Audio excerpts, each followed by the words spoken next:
So, welcome to Sci-Fi Vision Presents Fandom Access, take 2, because we did not press live. But again, welcome if you're here. Technical difficulties. Technical difficulties. We hope you had a great holiday. Tonight, we're going to be talking about the most recent 2 episodes of Silo, which is 207 and 208. And then the last 2 of Earth Abides, and also the Doctor Who Christmas special, which was a lot of fun. Our show will probably be a little bit shorter than normal since it's just the 2 of us. But please join in the conversation. Let us know what you think about the shows. And also, please take a minute to like and subscribe to the channel. And you can see all our previous live streams under the live tab and all our previous interviews under the video tab. And all that good stuff. Check out scifivision.com for other updates. And yeah. All right. Well, let's get started with Silo, I guess. Silo's getting crazy. Yes, Silo's getting crazy. Oh, that was the other thing I was going to say. For people who like to watch it, make sure that you check out my Discord too, which the link is in the description. Because last week we did a watch party with Silo. That's how I got to make sure I seen them. I watched them with some other people. So that was a lot of fun. I don't know if we're going to do it again this week. If people want to, we will. And also that does remind me, my other update I did want to say before I forgot is that starting on Saturday, January 18th, Karen and I are going to be doing a live stream for Severance. We'll probably have the watch party for that either the day before or the day of. It'll be discussed in Discord, but the live stream will be on Saturdays at 9 p.m. I think. I can't remember if it was 9 or 10. It's listed on YouTube. That's how much I remember. I'm like, wait a second. What did we schedule it for? It's okay. So what did you think of, I'll find it while I'm talking to you and see what I scheduled it for. What did you think of Silo, the first 2 All right, so 2 weeks of Silo. It's at 9. Let's start on the Juliet side, since there's not as much to talk about over there, but so Juliet wakes up and what's his face there? Solo. Solo has hidden her helmet, but he fixed her arms. That was nice. Yeah. And we've discussed this, the whole needs of the many outweigh the needs of the few, few being him one. Yeah. And I love when he's explaining to her how water works and diving and everything. And he's like, oh, by the way, you know what? Not for nothing. I don't know if I even tell her this until maybe she's already even in the water, if at all. But he's like, oh, yeah, by the way, don't come up too fast or you could die. And all of a sudden she's like, why am I doing this? I know. You know more than I do. Though, to be fair, he did sound like he was full of shit when he's explaining the bends the way he explained it. But he wasn't. He wasn't wrong, but he did sound like he was full of shit. Yeah. He did sound like so let me ask you, when she first comes out, she comes out of the water and he's gone, and she had to do what she had to do to get up and everything because was your first? I know my first thought was the son of a bitch abandoned her. She did what he needed, and he went back in his little shack in the vault, and that was my first thought. Yeah, I definitely thought he abandoned her because he isn't very trustworthy, but.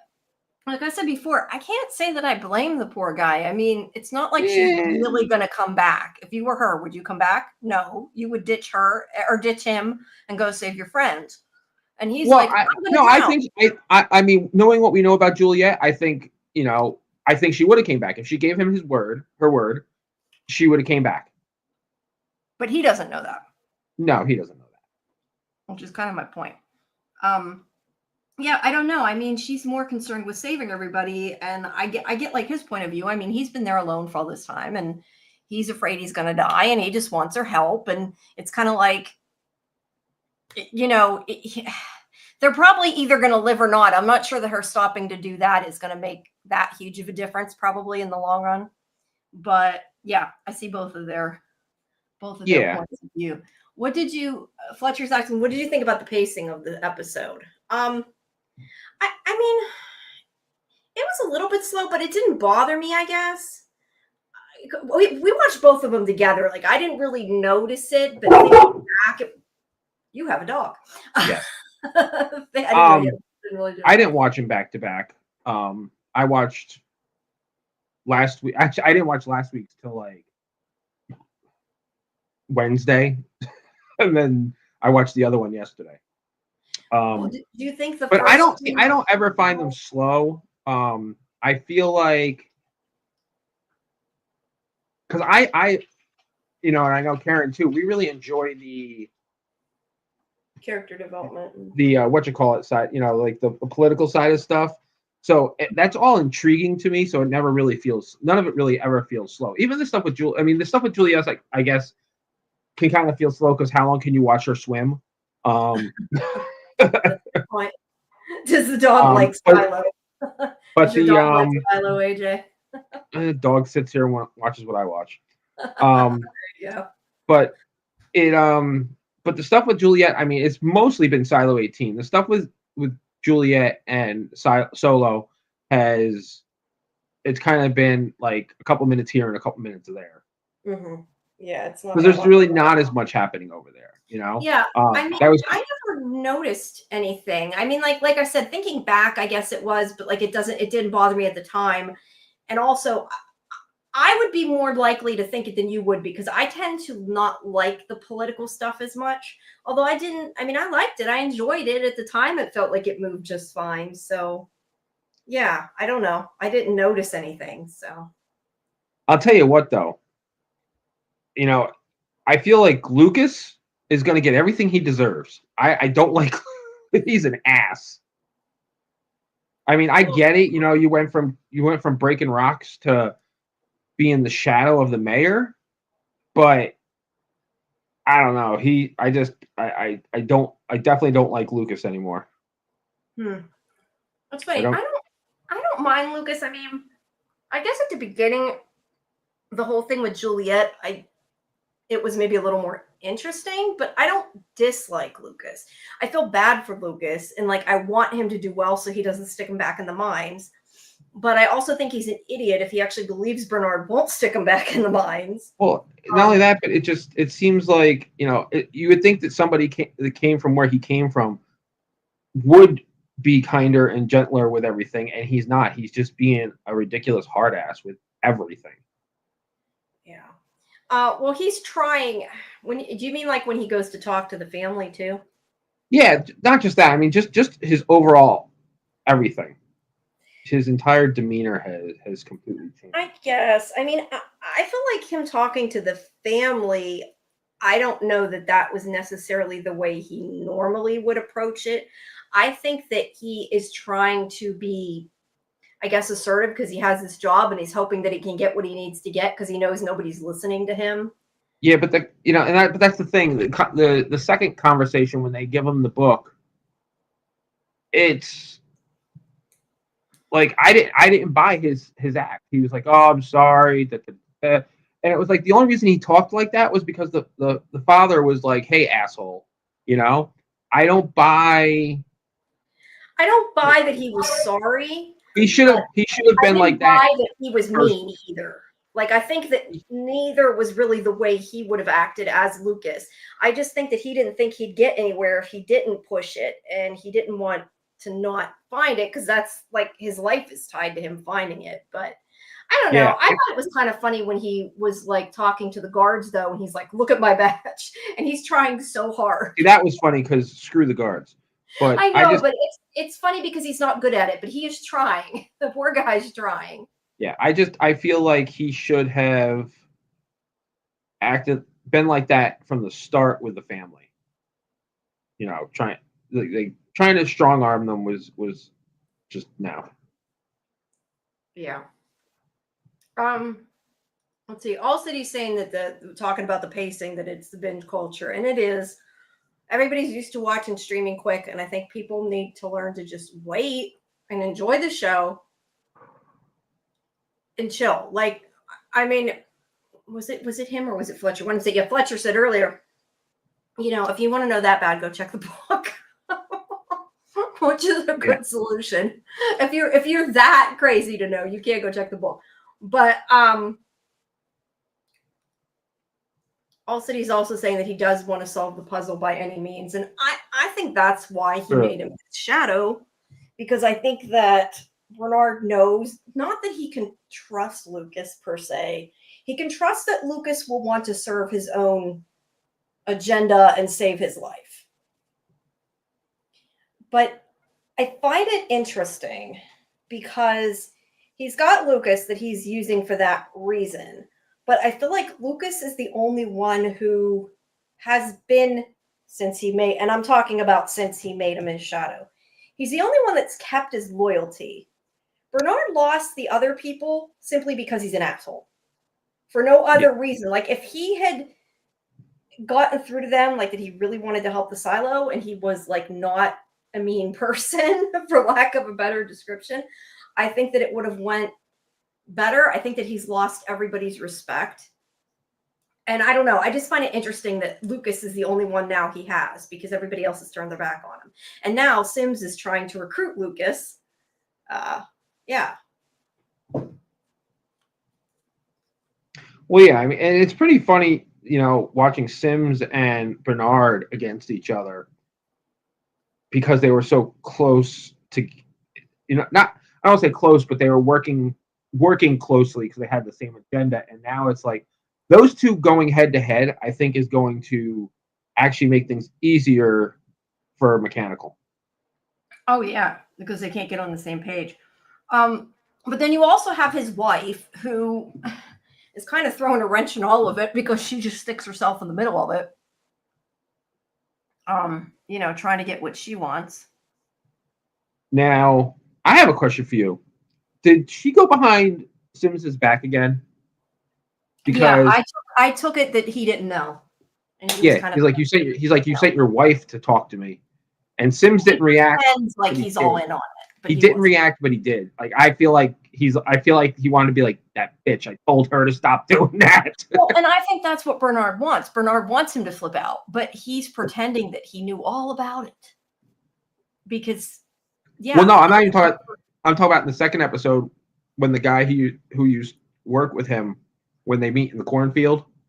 Oh yeah, he didn't tell him when he went to Armistead. That's what I'm saying. That's what I'm saying. He's like, you send your wife out to talk to me, and I'm thinking, did he not know again? No, he didn't know.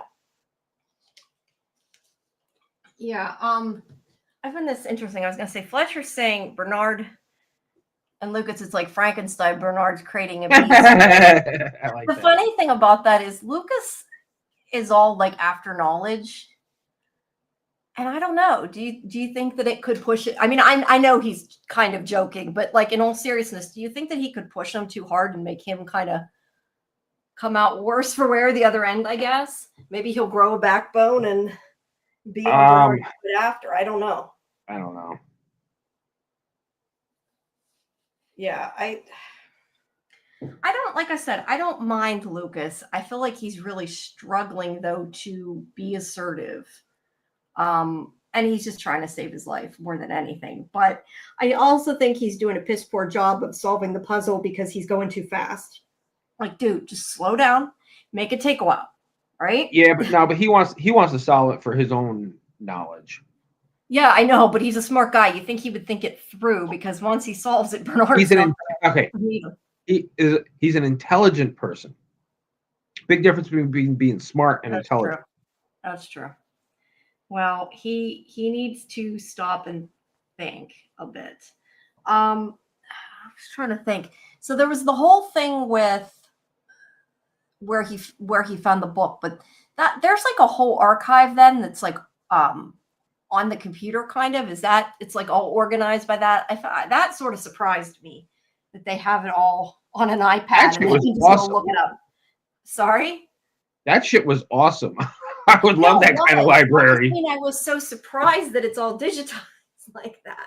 See, I'm not, because like, when Lucas goes in, he's like, these are all artifacts, and he's like, and Bernard's like, no, this is whatever the hell he said it was. But it's just like, typical politician. It's like, it's an artifact when it's illegal. It's when it's helpful, it's something else. That's a good point. Yeah. Um, so many of the things they could use to their advantage, but they don't because they're so afraid that it's gonna, I don't know, ruin things. Um, but I mean, it's kind of interesting. So the point is that the Sims, the whole thing that they find out is, well, it's not even the message. Do they even find out what the message was? I'm trying to remember if we even find out the actual message at the end. Did we? No, not yet. I didn't think He's so. just starting to. The point of what is important is that, hey, golden child. The point of that's important is that Salvador, I still want to call him Salvador Dali, Salvador Quinn, that he did not kill people in the silo. He did not destroy things. What he did was he did destroy things. He destroyed the artifacts, but he did it and then drugged everybody so they'd forget because his idea was them remembering the past is what caused everybody to fight. It's what caused the rebellions. And oh yeah, he's right. The beginning of the message said the game is rigged. Yeah, that's right. Okay. I forgot about that. What it was. Like I But, said, the beginning stages. yeah. So yeah, but it was part of the pact. I mean, although the guy clearly didn't want to hide it that well, or he wouldn't have hidden it in the pact. That was kind of like it went through so much trouble and it was in the damn pact. I found that funny. Yeah, but nobody would think to look there, I guess. I know, but that's because of their stupidity, in my opinion.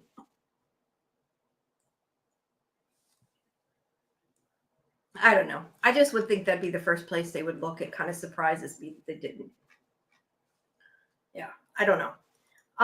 Now what about Sims? I know Cielo said he's saying they're making him look weaker this season. I don't know so much I don't know that he's weaker. They're kind of making him look weaker, but I feel like the whole thing with his wife is more what makes him look weaker because his wife's the one taking care of it all. Yeah. Yeah, I definitely think he's. Yeah.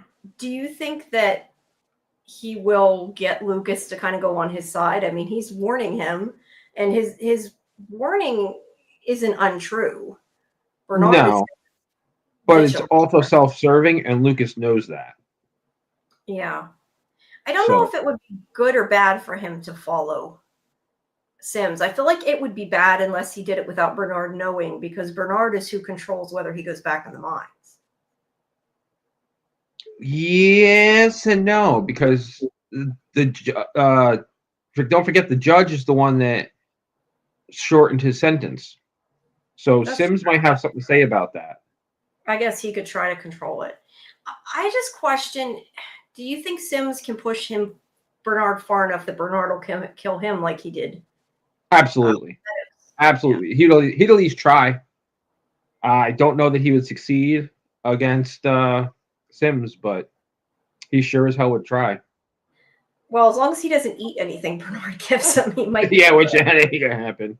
Because if they have like a fist fight or something, I don't think Bernard's gonna win. I don't think Bernard's that dumb to try and. No, but I feel like the only way that they're going to be able to turn this around is if Bernard, or turn it around, I should say, in Bernard's eyes. Like, he's never going to be able to fix it unless he, I don't know, starts working with people and becoming trustworthy, because he's just like screwing things up more in a way. I know he's not trying to. No, but nobody's going to trust Bernard. Yeah, and that's kind of my point. Like, if he would just take Sim's advice, talk to him, I feel like maybe, because they do both care about the silo, maybe they don't realize it, but if they were to work together the way they should work together, maybe they could fix things. I think it's going to take Juliet coming back to fix anything, personally. See, you know what? The funny thing is, the whole thing is so weird because, like, you really can't go outside. No. But it's like. It's like they could have not lied the way they did, I guess, is more the issue. But it's like that's the one thing I don't get is what is the the political side? What is their goal? I don't know. Like, they're not lying. Yeah, and it's not like they're giving them false hope. The only thing I can think and I don't know that it's the case, but the only thing to me that ever made sense was that they wanted to give them a moment of peace before they died because they think that they're seeing something good. And Yeah, they're gonna die. And but also that's that they want them to clean their damn window. no. The They lens. wanted they gave people that to so they'd go out there and think, oh, They want everybody else to see how great it is. yeah, that's why they, to get them to clean. And but they didn't want people to know that it doesn't make any sense. Like, you can't go outside. You really Yeah. can't. So why all the turmoil? Like, they made themselves look guilty of something that was true. You know what I mean? Yeah. Like, I guess the answer is, like every civilization, control over the people. Yeah. I mean, if they're pissed, they're not going to clean the lens, but I feel like there's got to be a different way to get that accomplished, especially if they know the tape works for a little bit. Like, when somebody's a prisoner, they could send them out, but they probably wouldn't clean just out of spite. I don't know. I don't know if it's really about cleaning because they want to be able to see how the environment is outside. Yeah, it's not really. I mean, the thing is, they send people outside who they're trying to get rid of because they're stirring up trouble. Yes, but they also do help them by cleaning because they don't realize they're helping them. Right. Exactly. But I mean, do they really need them to do that? I don't know. I mean, I'm sure they want to keep track of how destroyed the earth is outside, but I don't know that somebody's going to suddenly say, hey, it's better now. We can go out. Like, does it really matter if the lens is clean? Probably not. Other than they want people to watch the victims that go out dying because they want them to not want to do it. It's symbolic. It's not. No, you're right. But that's why I said they also want them to see them go outside and suffer and die, because then they won't go against the government or what? Not the government, but what I mean, go against the silo. Yeah, it's a very weird and convoluted. It's a weird fear tactic. Yeah. Whoa! What just happened to my screen? Oh. I don't know. My screensaver went on. That was weird. Even though I was like moving my mouse, all of a sudden I had bubbles on my screen. What just happened? Yeah. So what else? What about what's her name? Martha the Walker. I couldn't think of her last name. Yeah. What do you think? I mean, we found out the chef was the one that poisoned him, but she kind of counterbalanced that by trying to save anybody so they didn't get poisoned.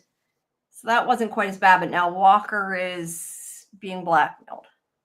Yeah, I mean, it's another one of those needs of the many thing. I mean, I get it, she's just trying to save her girlfriend. I don't think she cares about anything else. But that's my point. She's trying to save her ex-wife, but how many people just got hurt getting arrested trying to raid the food? Yeah. You know what I mean?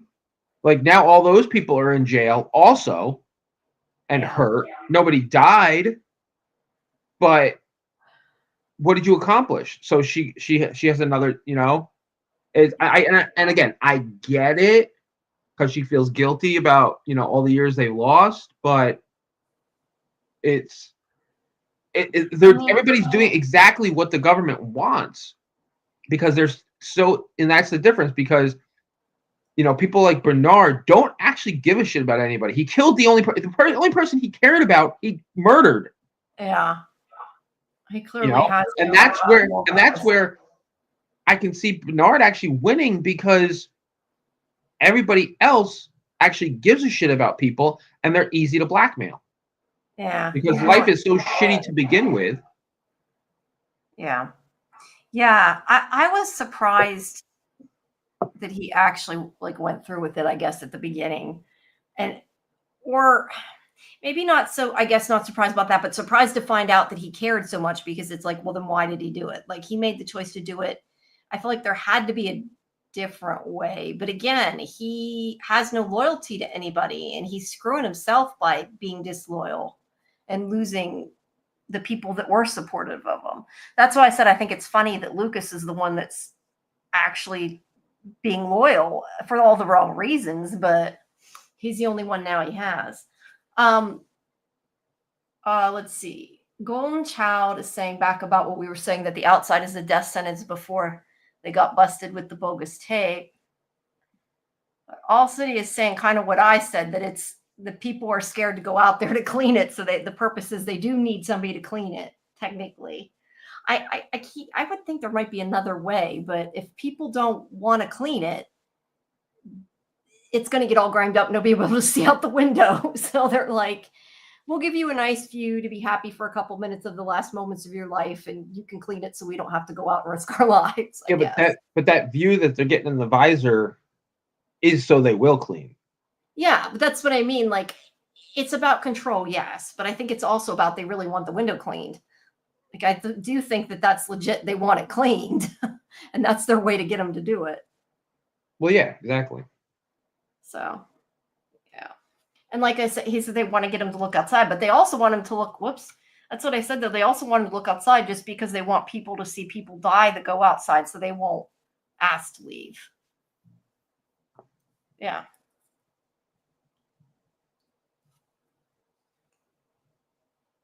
Fletcher's asking about a spinoff on Salvador Quinn's timeline. I mean, maybe. Not for nothing, to be fair. The way these television networks are, I wouldn't be surprised. I mean, we're getting a second season of Dark Matter, and the book was finished with what we got. And they're giving us a second season from nowhere. So I wouldn't be surprised if they try to do something like that. Could it be interesting? Maybe. Prequels don't always work. I mean, prequels don't always work when you already know the answer. Yeah, that's true. That's true. That's not a side story. That's a prequel. What about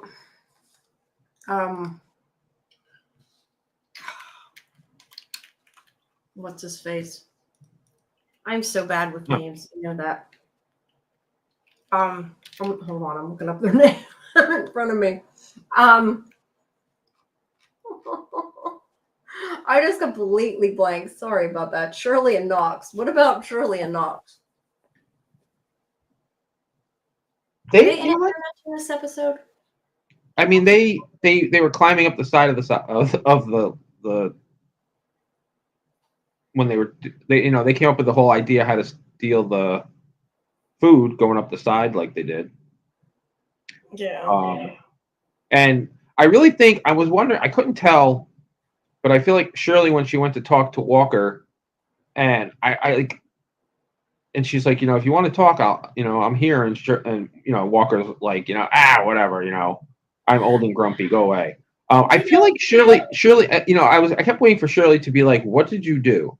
Or, I feel like Shirley definitely felt something wasn't right. She didn't call Walker out on it, but. Yeah, I kept thinking Walker was going to do something blatantly obvious so she would know it. Yeah, that's the other thing I was thinking too, was that she was going to signal her somehow, but. That was great, though, when after she got done talking to Shirley, she looked at the camera and gave Bernard the finger. He's like, no, fuck you. No, that was funny. I guess Fletcher, I'm assuming he means Knox. What's his name? Since I said that, I can't remember his name. Yes, Knox. What do you think about Billings? I mean, he's closer. Annoying. Billings is annoying. No, don't get me wrong. I like Billings, but he's annoying the hell out of me. He won't flip sides. He just keeps going. He just keeps going on and on and on about the pact, and it's like, dude, the pact is fucking broken. Yeah, he's trying. The lady. Oh, he doesn't like Shirley. I was trying to figure out what he meant. He likes Knox, but not Shirley, apparently. I don't mind them both. I still think their kiss came out of nowhere. We discussed that last week, but yeah. But yeah, I feel like something. I don't know. They have to at some point connect the two groups before the end of the season, and there's only 2 episodes left. I really, really hope that they're not going to end it with uh Juliet, like, at the very last moment coming into the silo. They better not do that, or I'm going to be It really could. pissed off. It very well could. They could, but I want to see the groups converge before then. I guess I can live with it if it's in the finale, but at least do it before the last 5 minutes, you know? I don't know. So she went to fix the pump. It seems like she fixed the pump. Yeah. And she finally listened to Solo, which is why she went back down in the water. But she got shot with an arrow. Oh yeah, we didn't even finish talking about them. That was quite the twist. That they're a bunch of kids. Yeah. So, do you think Solo's their father? Do you think he's their teacher? What do you think? Oh, I think they're why he keeps himself locked up in the vault. Yeah. They might be the original like the real Solo's kids, maybe. I mean, they're obvious. They must have been really young during the raid. Yeah, that's Not why I that kind of wondered if it was possible that either they're his kids or somebody else there's kids that died. Because I think that the rebellion that happened was supposed to have been longer than they've been alive ago. I don't know if they said how many years, but I thought it was implied it was a lot longer than that. I don't remember. Do you know? Does anybody know? Yeah, anybody in the chat remember? Because I'm. Yeah, Flesh thinks that it's maybe their father. That's why I wondered if Solo's. Whoops! What did I click? I clicked the wrong thing. That Solo could be their father, but like I said, maybe I don't think he's their real father. Solo could be their father too, because The remember, real Solo, maybe. He's not really Solo. Yeah, we know that. Yeah. Yeah, maybe their family was in the vault. Well, but Coal they would have mines. with him. Yeah, maybe they're in the mine. No, I'm saying coal mines is not their father. Oh no, he's not. Let's see. So I mean, what do you think is going to happen, I guess, with them? Because I feel like Juliet isn't going to want to kill these kids. No, I think she's going to talk to them and be like, hey. I think the first thing she's going to say is, you're just kids. Yeah, probably. Maybe they'll listen to her. Oh, no, they're not going to listen to her. I don't know. I'm just curious what's going to happen. All City said maybe the fake Solo killed the real Solo and his wife and took the vault. Either way, I'm guessing they are the ones that he was hiding from. Oh, yeah. That they were trying to get in. I guess I'm just not sure where it's going to go. Like I said, I do believe that Juliet's eventually going to make it back to the other silo. But I don't know. I'm not sure what I see happening. He's Tim. I'm not sure what you mean, Fletcher. Who's Tim? I'm not sure what he means. Maybe you know what he means. Yeah, I don't know who Tim is. Unless he means the actor's name, Tim Robbins. I don't know. Tim Robbins is Bernard. That's the only thing I can think of that he knows. Oh, no. Tim is dead. We see Tim in his mommy's arms. It's one of the first kids that we see. He was one of the first out the door. Oh, the little kid. We see Tim go outside.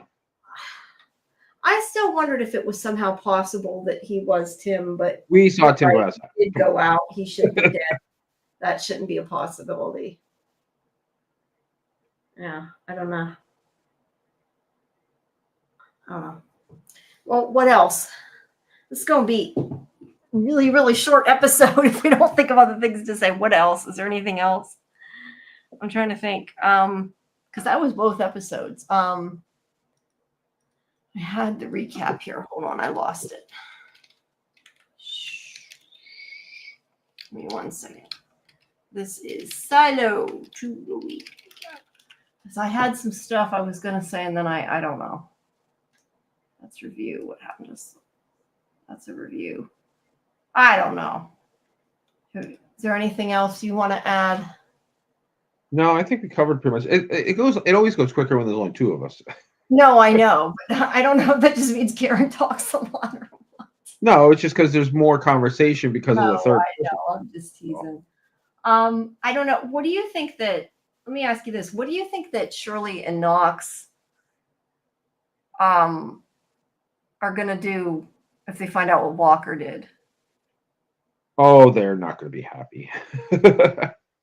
I mean, they're not really going to do anything, but other than yell at her.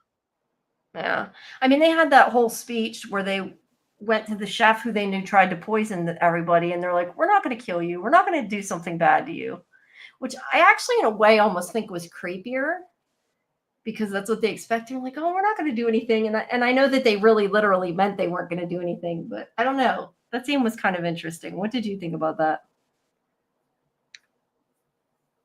Um, I don't know. I hadn't really thought about it that hard.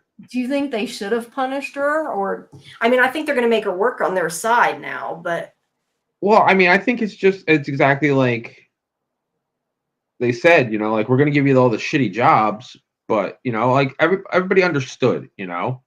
And she did warn them. She might have poisoned the food, but she warned them so that nobody got sick. yeah, I'm not sure if that makes it okay or not. Mm. Does that make her forgive? That's why the thing is, it's kind of in a way, as much as I get Walker doesn't want her ex-wife to be tortured. There's part of me that's a little surprised that she Yeah. is doing that she's willing to, because she's kind of the one that before that's always stuck up for like doing the right thing. Well, that's exactly. It's such a double-edged sword. You know. Mm-hmm. Yeah, it is. I was just surprised and kind of sad because I like, I like, not that I don't like her because of what she did. I don't mean that, but like she was always the voice of reason in that, and now she's been compromised. Yeah. So All City says, I was hoping she's up to something. That's why I said I thought she'd give some kind of, I don't know, Yeah, signal. I was kind of hoping the same thing, but I feel like that's just wishful thinking on our part. Yeah, I guess so. Well, unless you have anything else to add. No, I think that's pretty much it. Oops, excuse me. Do you want Do to? you want to? Why did I Why just? did I don't know. I'm muted. I don't know. That shouldn't happen. We're the only two people in here. I don't know. But anyway, I was going to say, do you want me to talk a little bit about Earth Abides first, or do you want to do? Go ahead. Yeah, go ahead and talk about Earth Abides. Okay, we'll do Earth Abides, and then we'll go on to Doctor Who Christmas special. Unless you guys in the chat have anything else to add, we can go back to it. But yeah, and just me, super surprised Walker caved. Yeah, that's what we were just saying. It stinks. I really hope she does, I don't know, something to let them know. But yeah, like I said, I want them to have the two groups converge. That's my last thought, is that I hope they don't wait till the last 5 minutes of the finale. As for Earth Abides, I'm not sure how many people actually watched Earth Abides yet, because I know a lot of them didn't because of the whole they lied thing from the recap. But yeah, now that Earth Abides is over and it, can talk about its entirety, I think that Earth Abides would have making Golden. Sorry, I'm just going to add this. Golden Chelson, I think she was giving her clues by purposely acting differently towards her. I didn't think she did enough, though. Maybe, I guess I just didn't think she acted different enough to warrant her. Yeah, I didn't think so either. It, I guess is the thing. Back to what I was saying, though, I think that Earth Abides would have done better as like a couple seasons or something, and only doing part of the story. I understand why it was done in like a one and done little mini series, and there is something to be said for doing a short story and not coming back. But I think the biggest problem with Earth Abides is that there were so many big time jumps that it didn't flow as well as it could have. I didn't care enough about the characters. Like, I liked the show, and like I said before, it was kind of like an interesting character study, but I think it would have done better if it wasn't such huge time jumps, because it was just too much of the whole span. Because the whole thing is like, I don't know, whatever it's supposed to be, 60 years or something. It goes um until he's really old. Ish is old, and he has a grandkid. I'm going to, as I do this, so I don't butcher people's names. I told you I'm awful with character names. I'm gonna have it up. With their daughters, I forget which daughter it is. I'm trying to think of what her name is. He only has one daughter, but what's his daughter's name? Heather. With Heather's grandson, it's supposed to be, and I think it's her grandson rather than her son. But anyway, basically, sort of telling him the things that he has to about the old world and about the bad things that can happen. And it's kind of like he's supposed to be, I take it, showing him the dark side of what can happen and how they do have to kill and that, because things aren't perfect. And see, this is the part I did want to talk to Karen about, but she's not here to talk to. Is the whole thing that happened with Charlie. Because basically, I know you didn't see it, but there's this guy Charlie who you get an idea the way he talks to the girl who has clearly been abused, that he seems to be an abuser, and he's really creepy, and he's making comments that seem creepy. And Ish, through the whole thing, is telling his wife, there's something wrong with this guy. I don't like the way he's looking at Evie. We need to stop him. But she does what she always does. And she's like, oh, you're just worrying too much. We need other people in our lives and all this. And it worked out well the first time. And I said before that there wasn't enough conflict, I guess, was sort of what we were thinking. And this time there's definitely conflict. That Charlie, he's supposed to rape her. I mean, they don't actually go into it, but he clearly goes in and rapes her. And the other guy that's there stands guard and lets him do it. So that's, I guess Ish's fear was that something like that was going to happen. They, I'm trying to remember exactly the order, but they let the one guy stay that, oh, I know what I skipped. I skipped a big chunk. Okay. So he knows something's going on. He tries to kick the guy out. That's what happens first. He tries to kick the guy out. They let the one guy stay that didn't have anything to do with what had happened. And they send him out. He gives him his knife back, and he forces him out, and they lock the gate, and he can't get back in. And he begs them to let him stay. They won't let him stay. So what happens later is he ends up killing the other kid of the triad when Heather's out with him, because he's trying to get food and stuff. So it does end up having a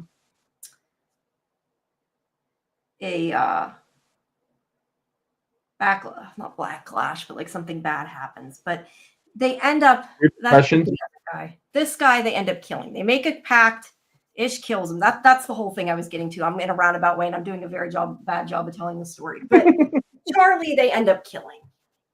Okay, I was thinking I'm trying to think if it's him or his friend that kills Heather's boyfriend. But at any rate, the important thing is they all make the pact that they're going to kill Charlie, and they have to all agree. They make a decision that they have to all agree to it. The main group of people, and they all agree they're going to kill him, and they do, and they handled the problem basically.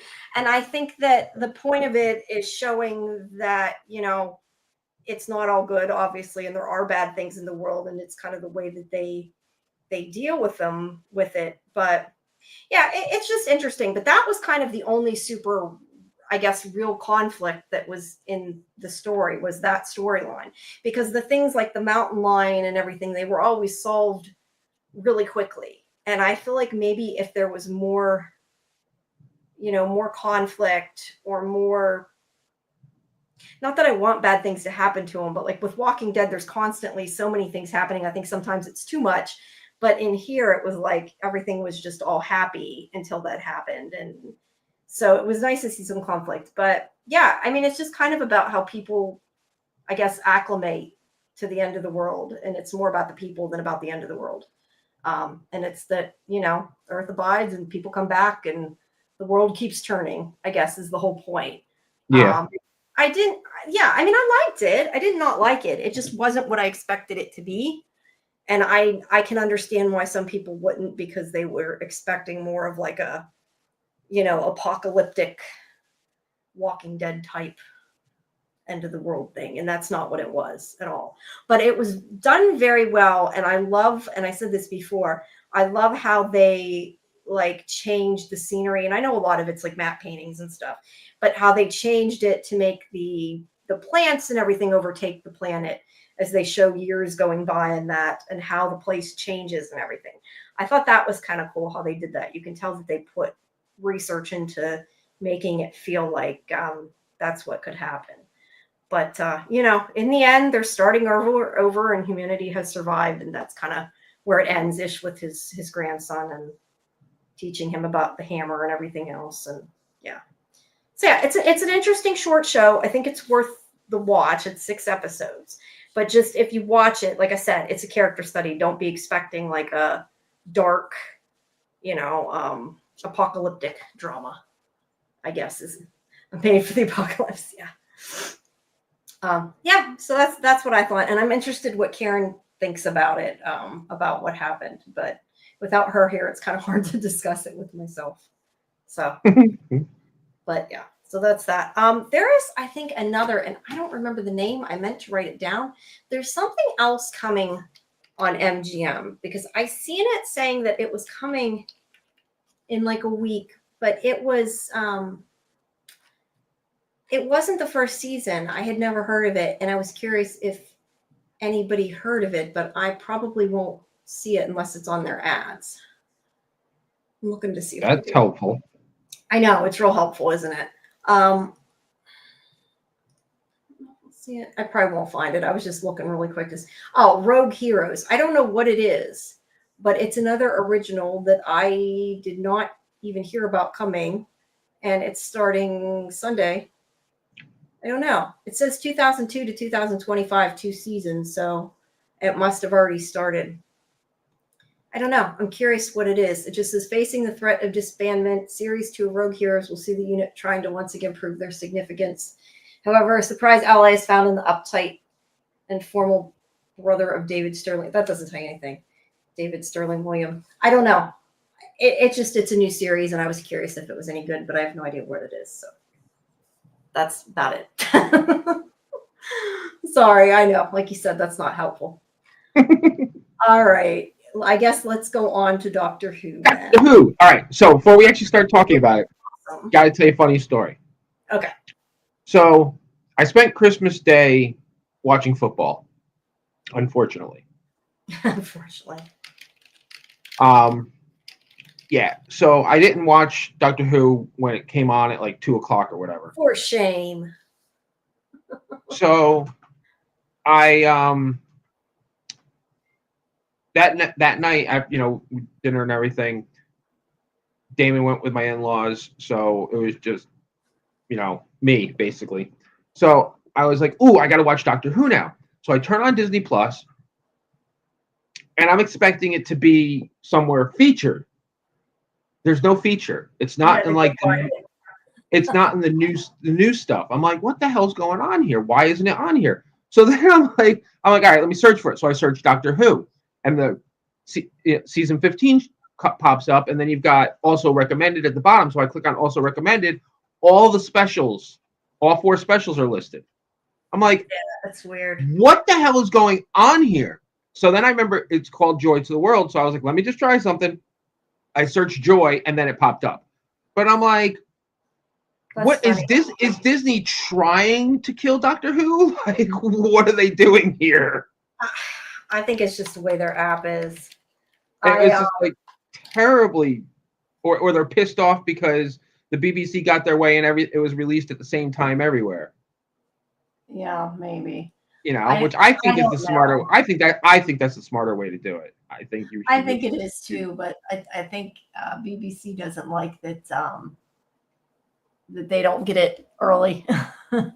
It's nice. Well, that's what I'm saying. Like, I think, because all of season 15, BBC was really pissed off at the way it had been released, which I don't blame them. I get exactly why they're mad. Yeah, that's what I'm saying. But it's nice for us at the same time. It was so I don't have a. Well, that's the was. thing. It works. It actually it works in the viewer. It works in the viewer's favor when they release it. All at once. Because we get it even earlier. Disney doesn't like it because however they're set up. That's why. Have you ever noticed their premieres are at 8 or 9 o'clock at night? Yeah, it's something with their something with how their rating system works. I don't know, but I know that the premiere was a different time than the episode would normally air over there, because I before would always watch Doctor Who on BBC iPlayer when it came out.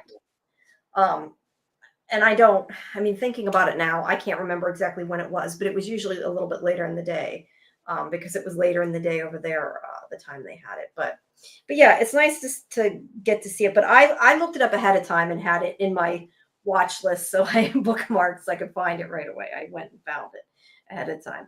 But yeah, so it's nice to have. There's also a I didn't see it, but I know there was also a Gavin and Stacey Christmas special too. That's BBC. Why am I thinking that like that's Disney as well? Forget I said that. Nobody cares. I watched Graham Norton and it was on my mind because both of them have been talking about it. So this one's, like you said, it's called Joy to the World, and it's co-starring Bridgerton's Nicola. I don't know how they say Coughlin, I guess. Who actually was the main one in this last season of Bridgerton. I really like her a lot. I think that she fit this character really well. But I like that the episode, I like the, I guess, aha moment when you figured it out, like what she was. I thought that was kind of cool. Like, I don't know that it was per se a happy ending to her until you found that out, but I don't know. It's pretty funny, actually. The first time you see the star in the sky, I was like, my first thought was it's the North. She's the North Star. That's what I said too, and I'm like, no, she's the Star of Bethlehem. Which is the North Star is the Star of Bethlehem. Is that the same? Okay, well, when I say North Star, that's the same thing, Jamie. No, I know, but I think of the North Star. And then it was so funny, like, and I love the way they revealed it because the doctor, he's standing there and everything. He's like, "Of course it's you," and I'm like, "It's who? Like, what is he looking at?" And then when they pan back, I was like, "Aha! It is. Yeah. She is." It all had a purpose, and it all wrapped right back around. But I like the idea. So we have in this episode the Time Hotel, which is something we haven't had before, where basically they connect to. It's like a bunch of wormholes. They connect to every place all at once on Christmas. So if you go to the Time Hotel, you can travel to any time on Christmas, or the people can come through. And I think it's an interesting idea. I know there's like this whole thing, which I tried to understand and didn't quite get, but it somehow connects with how Jack has a his thing that his time travel thing he has, the wrist thing. I'm so great with names. What did you say? I missed Jack. That Jack has I can't think of what it's called, but the device he has on his wrist that allows him to time travel. Yeah. There's like this whole article that I tried to understand, and I didn't remember a lot of that stuff to know exactly what they meant, but it was saying that like this shows that the technology eventually went to the planet of Bo or whatever it was, and that's how he would time travel again. They were connecting it together. I guess there was like some line in it that that was referencing it that I missed. But my point is, I like the idea that they have this place and that they can go to all the different places, and you get a lot of little funny moments because he's going in and out of the different rooms and seeing all the different people in the different time periods. And of course there's a Silurian, which was funny too, but and I know that guy too. I mean, I don't know who he is, but like I recognize him as like a British character actor, the one that played the Silurian. But, I loved I like how they started the episode kind of backwards. Like you start with, and it's just like, because you're just like, what is going on? Yeah, he's just kind of goes in and out. Beginning. And then the code was a bootstrap paradox. Yes. Yes. Yeah, it was. That, and we've been talking about bootstrap paradoxes a lot lately, Yeah, it or at seems like least I everything feel could like be I why. have. So I like that. So the idea was, for people who didn't see it, um, there was a suitcase that people were putting handcuffing to themselves, and it made the person know that they had one purpose, which was to get that suitcase to a certain place. And if the handcuff came off them, they disintegrated and died. And they kept passing it on to other people that were higher up working at the hotel, because they were had a purpose to get somewhere, but you didn't know where it was. And that main character, Nicola's character, she ends up that way, and he's trying to save her, but he doesn't know how to get her, like, out of her head, I guess you could say, to know what's going on so he can stop her. And if he takes it off, it'll kill her. So he has to get a code. I think what do? They open it and they find out that they can get it off if they get the code to the suitcase, or is that just to open the No, suitcase? that was to stop the bomb. It was to stop the bomb. Okay, so they open it and the bomb starts. He needs the code. He doesn't have the code. So he goes out into the time hotel without a TARDIS, because he doesn't need his TARDIS. And he's supposed to be going around to the different times in order to find the code. And you see him, you find out that the him we saw before was the him from the future. Yeah. That was going around, and he comes back in, and the doctor gives the doctor the code. But the way that he got it was to do that. And so what we think of as our doctor at this point, the one in the present, has to go the long way around, and basically has to stay at the hotel for a whole year until he can find out the code.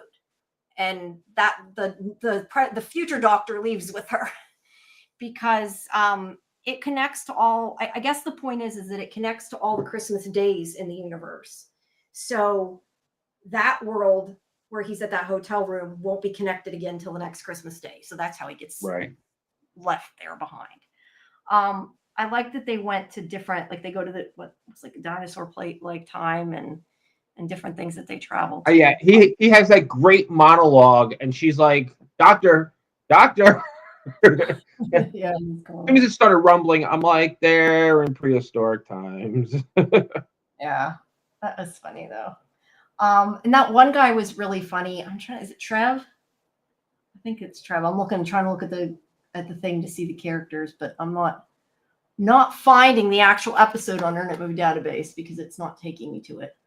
But the guy that he talks to in the lobby, that he gives a job, that he is to not, it's at the very beginning when he's telling him to watch the guy with the suitcase.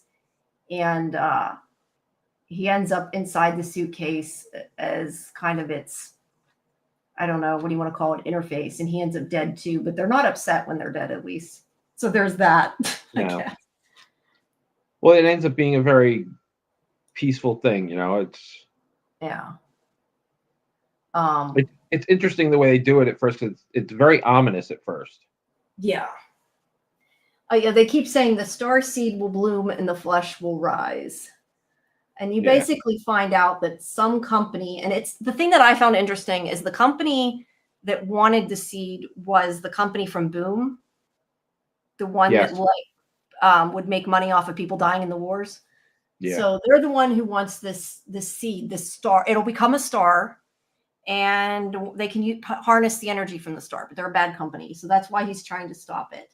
And they kind of go, there's a scientific explanation, like, how do you birth a star? Well, you take it to the past so it has time to become a star, which is why it went back to prehistoric times. And then, but I guess the roundabout way is, in the end, she takes the suitcase, even though he tells her not to, and she takes it off to take where she's supposed to go with it.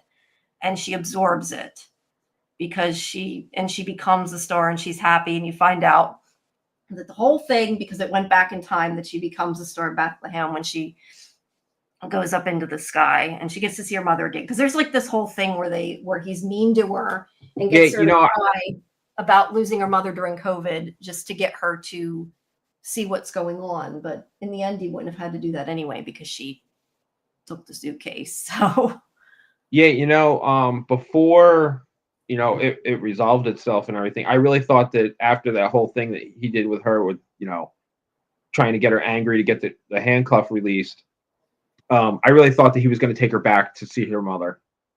Yeah, that would have been before she died. but the way they did it worked too. Yeah, no, it did, and I like that they fit in about COVID because it made the episode seem more relevant. Because I know a lot of people have had things like that happen. I mean, when somebody was in the hospital, you couldn't see them except through an iPad, and it's awful. And she watched her die that way. So yeah, I was really sad in that part. But in the end, it was happy, and she got to see her mother again when her mother died, and it was just kind of like a very joyous, I guess I could say. Yeah. In the end, the whole story was. Yeah, I really liked it. I mean, it's like a lot of Doctor Who. It's twisted the timeline. It's kind of confusing at times, and I gotta say, I mean, it was cute and quirky and fun. It was very Doctor Who. Yeah. I like the fast pace. I've always liked the kind of like quirky, fast paced episodes of Doctor Who like this. It's kind of the ones they don't give you much time to think about anything. They just kind of go. But the thing that I really noticed about the episode, I think, and I think this is a good thing. We'll see how it plays forward in season 16. But without an actual companion,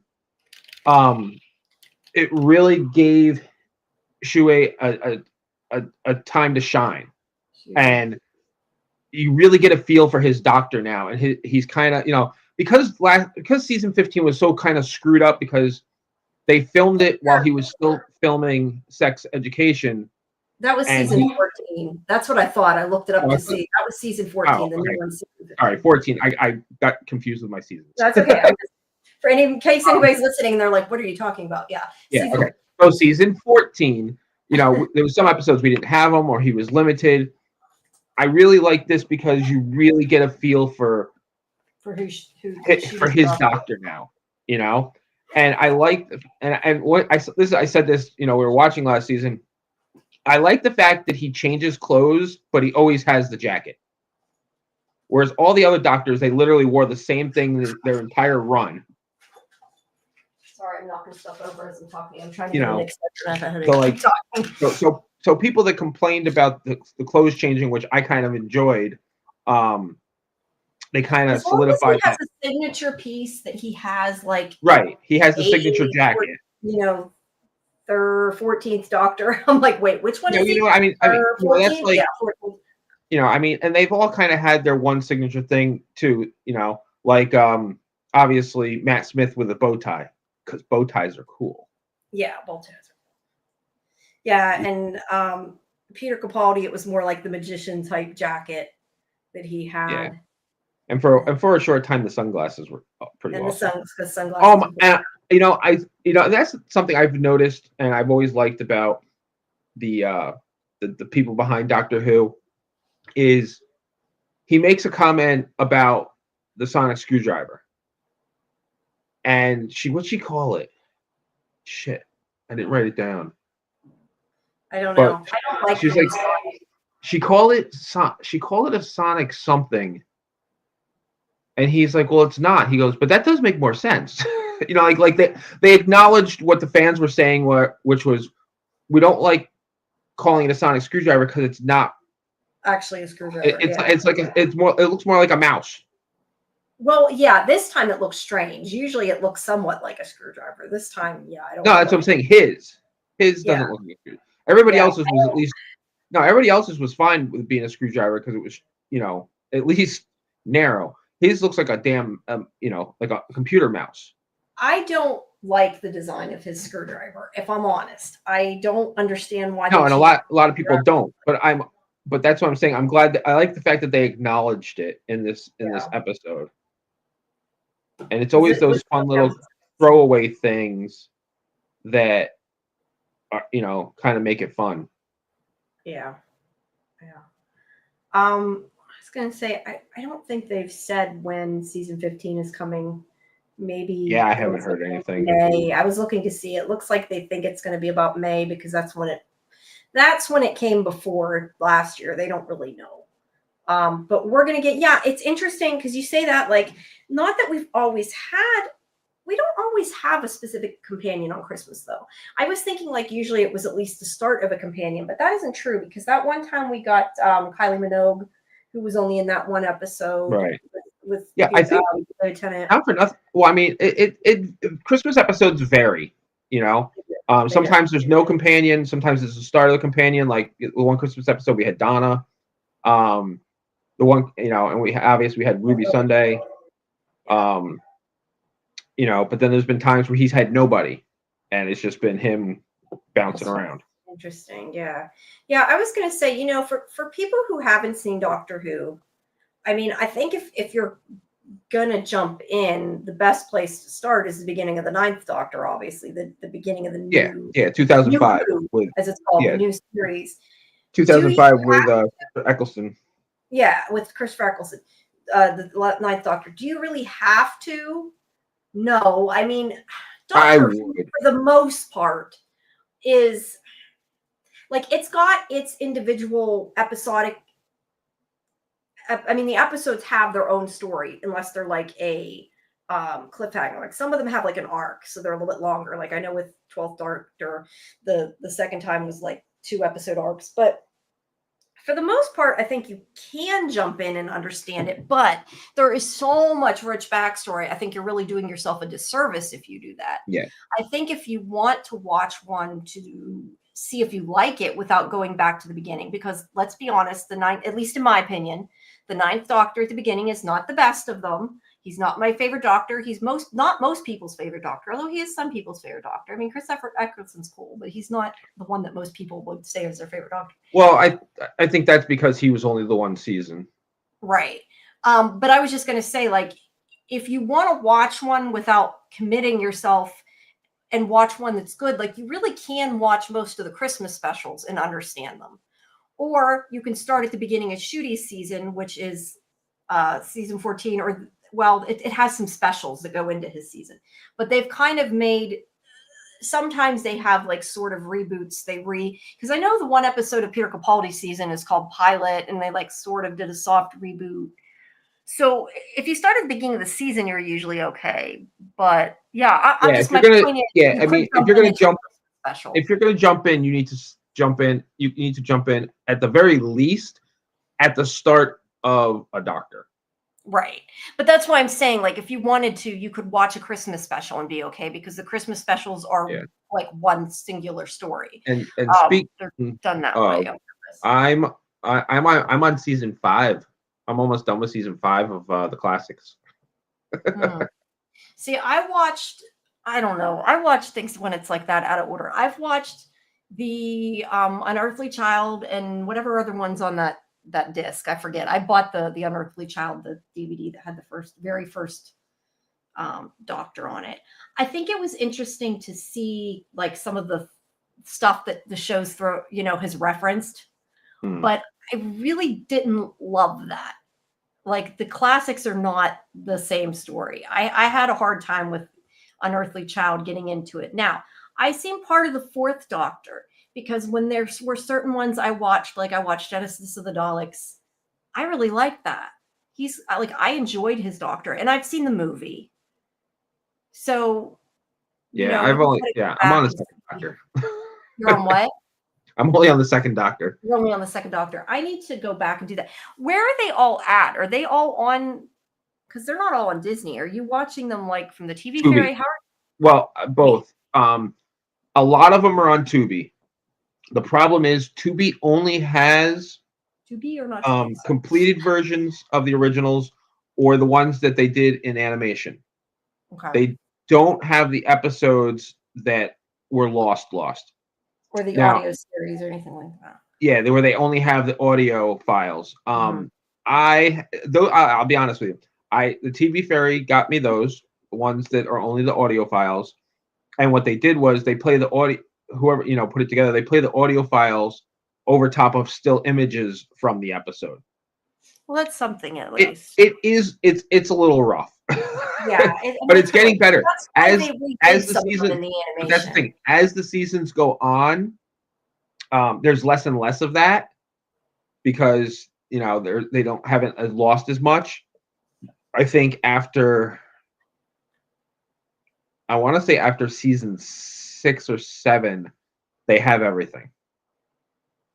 No. But Guess who's in the chat? Ark's here. Hey, We haven't Ark. seen you in a while, Ark. Where you been? Says, in my opinion, this was the best Christmas Doctor Who in a while. I'm so glad you're getting into the originals. Yeah, I'm slower getting into it. And I don't know. And so I have no idea what your vibrator. Oh, it looks like, never mind. I know what he was talking about. He was talking about the screwdriver. Yeah, it was a fun Christmas special. I enjoyed it. But I'm getting into them. I just got to get back into them. Hey, Ark, I've been into the classics. It's just there's a lot of them. I actually went through a period for a while, like I was like watching, and then I was like, I got to take a little break. And the next thing I knew, it was like 3 months later. I was like, I haven't watched Doctor Who in like 3 months. Yeah. No, I got to go back to them. I never knew exactly where to start because I knew if I started back with like the very beginning again, I'll never finish them. But I think that you can probably jump in at any Doctor because let's be honest, the timeline of the Doctor, like you're seeing so many different iterations of time travel and everything. Like I'm not sure seeing it out of order really. If once you've seen the majority of them, I don't think seeing Doctors out of order matters. The interesting thing about the episode of the classic that I'm watching right now, obviously it's the first mention of oh Jesus, now I just lost it. The Supreme. No. Supreme Dalek? No. Intellectual Supreme. Oh, okay. I watched, like I said, I watched key ones of the Fourth Doctor. Like I watched Genesis of the Daleks, which if you have watched the newer series and haven't watched the original classics, I think that that's a good one to watch and get started with because it explains how the Daleks come to be. Because I had read, You know what the most amazing thing is? How little they've changed the Daleks over the years.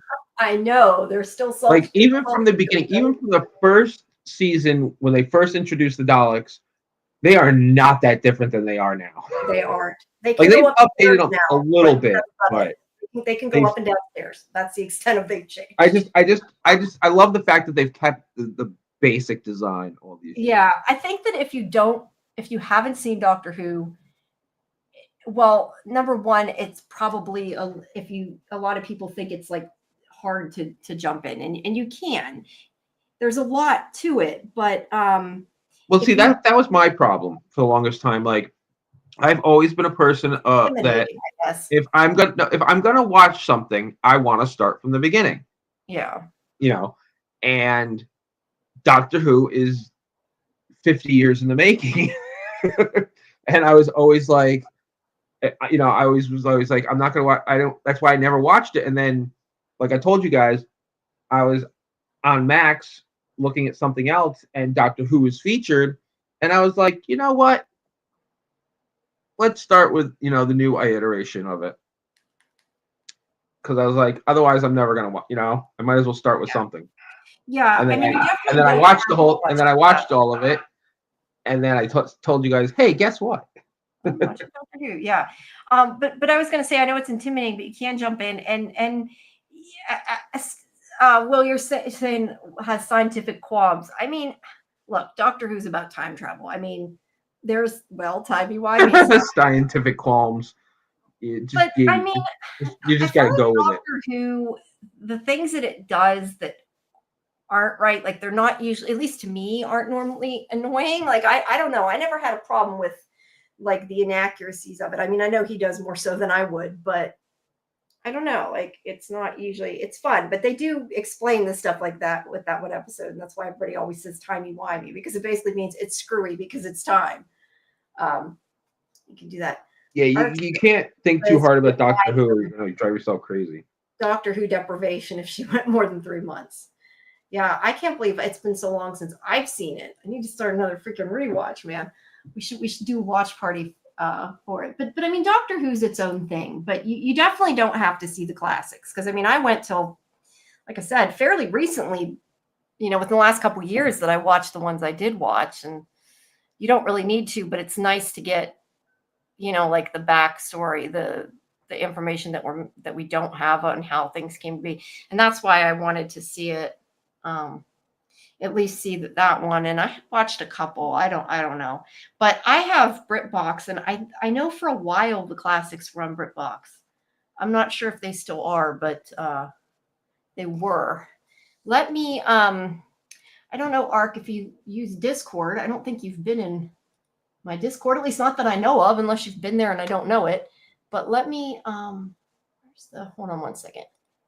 Let me get the description here. I'll copy the link. It has to make a permanent link, and it's like hard to find it when I'm looking for it. Here's the Discord link, and I'll put it in there for everybody, and I'll pin it. If you're not in the Discord, please join the Discord. We do watch parties in there. We haven't done Doctor Who yet, but I think that's actually a good one to do. Doctor Who. It would be fun. Yeah, obviously there's a lot of them, so it could take us forever. Not that we need to do a live stream on it too, but yeah, I don't know. It's fun. Although, live stream might be nice, but I think that's too much of a time suck. It just would take too much time to do. But yeah, who's your favorite Doctor? I can't remember if you ever told me. We've had it's hard to pick a favorite Doctor. But probably David Tennant. Okay, mine's Peter. But I like Matt Smith a lot too. Yeah, I like them too. I just let me put it this way: there's not a Doctor I don't like. I mean, I liked Christopher Eccleston's version too. Yeah, I don't dislike him. I was a little disappointed when I found out he only did the one season. I was enjoying him. Yeah. I started. See, the problem I had when I started watching it, why I didn't keep watching it, is at the time it wasn't on BBC America. I started watching it when it first came on SciFi Channel, and they started it in order, and then they stopped airing it in order, and they just kind of had here and there, and it was so all over the place. I didn't watch it because I couldn't figure out what was going on. And then whenever it came to BBC America, I started watching it and watched it. And then I went back and did the rewatch from the beginning at that point. There's also Torchwood. I had started a rewatch. I love Torchwood. I have a love-hate with Torchwood. I loved the first 2 seasons of Torchwood. I did not like. I know season 3 was shortened because of the strike, so there was only 5 episodes. So that was a little different. But I didn't like the one long story seasons. Yeah, I didn't. The one that I liked the least was, I was looking for the name of it because I can't offhand remember the name. Children, help me out. Yeah. That's season 3. That's what you're talking about. You're calling. Yeah, that's what I'm talking about. I didn't like that style. Like, I like, you can have an overarching story throughout the whole season. That's fine, but you still need your Monster of the Week episodes in between. And that was just literally episode to episode picked up after the last one. And I just didn't really like that. And then I was so disappointed to find out that it got canceled. That's what it's and then when the way season 4 ended, it just sucked that they never got to wrap it up. Yeah, no, I agree. I didn't love Children of Earth, not for that reason. Torchwood was always darker. I mean, I'm not gonna lie, it was always dark. Yeah, I love that. Children of Earth to me was so dark. Like, I don't know, it just was so depressing and dark. I had a really hard time getting into it. Hey, Papa Socks. He likes Torchwood. Torchwood was everything. It was. But yeah, I just, the idea that like no one, it was kind of, for people who don't know, Children of Earth, that season was a switch in the fact that Jack Harkness can't die normally. Like, no matter what happens, he can't die. He comes back. So the idea of it was that the whole world couldn't die. And it was like people would suffer, people would be cremated, like they weren't dead. They were, I don't know. That just was like really, really, it freaked me out for whatever reason. I don't know that it would now, but at the time that I watched it, it kind of did. And I just did not love it. But the rest of Torchwood I loved. I loved Class. I can't remember if I ever watched the end of Sarah Jane. I think I seen the majority of it, and then I went to watch the end, and whatever streaming service it was on, they took it off, and I never got to see the very end. and I need to find it and watch the rest of it. That's just, I mean, it's not as good as Doctor Who, but I mean, it's still good. I liked it. I like all of them, but yeah, I've tried to listen to the audiobooks like I have here and there, but I've not really gotten into them. But I know they're considered canon, and there's like that whole tie-in they had for a while with David Tennant that they were doing with the Vanguard and stuff that was supposed to be like across the comic books and the show and the books or whatever. And I never read it. That's the great thing about Doctor Who is because it's so out there with how everything works. All these like little side things, like the audio stories that they do and everything too, they can say that it ties in because everything is so out of order with Doctor Who. Doesn't matter, yeah. Yeah, I mean, like it's funny. I get caught on clickbait sometimes because like there was one day, it says there's a new season of Torchwood or something, and well, you're like, what? Well, no, I saw an article one day that said Elizabeth Kingston was coming back, and I was like, how? I was like, you know what? I was like, love her. You mean Alex Kingston? What did I say? Elizabeth Kingston. Like, yeah, I meant Alex. You're thinking of Elizabeth Sladen and Alex Kingston together, I think. I don't know what I did, but yeah, I love Alex Kingston, but I'm like, the story is done, and then I find out that it was an audio story. Yeah, that they were talking about. Stupid clickbait. Yeah. You know, I've been on our From discussion, I've been talking about River Song because of the whole Weeping Angels thing with that book she wrote where once she knows about the future. I've been talking about that with Story Walking a lot. People want to watch that. Yeah. But yeah, I like them all. I don't know, but I know even Class is both Class and Torchwood. I haven't watched audio dramas. Sorry? I haven't seen Class yet. Watch it. It's good. I mean, it's not. Actually, it's funny. Actually, I forgot about Class. Like, well, I watched the first one has Peter Capaldi in it, which makes I gotta find it though. Is it on anywhere? Do you know? That I don't know. It's probably harder to find, but I'm sure that HBO Max Max has the Sarah Jane Chronicles, which I haven't got, or Adventures, which I haven't gotten into yet. It says it's on BBC iPlayer, which you can watch if you have VPN. I mean, I'll find it. I was just curious if it was on. Yeah, no. Otherwise, it looks like you have to go to YouTube or buy. I got the Blu-rays somewhere.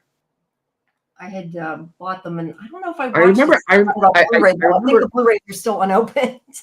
I remember back in the day when you and Karen used to cover it. I remember you liked it a lot, and Karen was always kind of like, eh. I think that was the other way around. No, you didn't like Class that much? No, I thought you meant before. I thought you meant when I watched Doctor Who and she did. I thought you were never mind. No. I liked Class a lot. She didn't love it. Yeah, she was.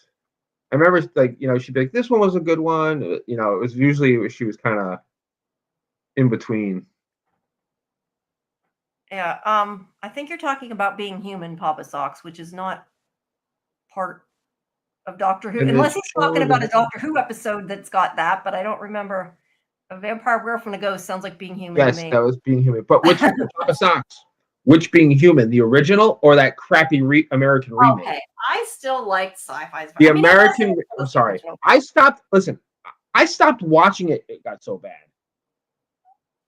It was. The original was better. It started out good. And Karen only kept watching, so you had somebody to talk to.